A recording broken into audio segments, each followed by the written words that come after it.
China doesn't talk a lot. They just walk. They walk the walk. We in America have been asleep for a long time.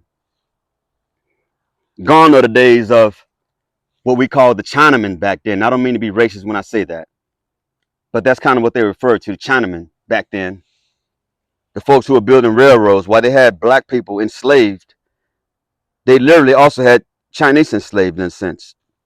But Chinese had more rights. Chinese could go and come as they please. They can go back to China. They can go and come as they please. Not African Americans. They could not leave the plantations.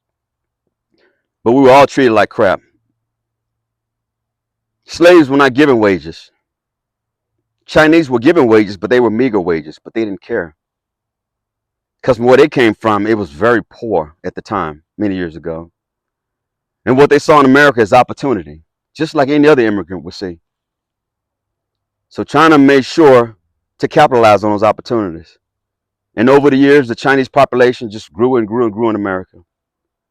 And we just left China alone as long as Chinese left us alone. Not knowing all along that the Chinese government was at play. Keep in mind, these are still Chinese citizens. These citizens, some work for the Chinese government. They would take information and get it, technology, whatever, IT, medical science, and they would take that information and send it back to China. In fact, China is such an authoritarian nation that several years ago there was an investigation launched because they found out that China actually had police stations in America. They had police stations in Chinese communities just to make sure those Chinese citizens abided by the Chinese ideology right under our noses.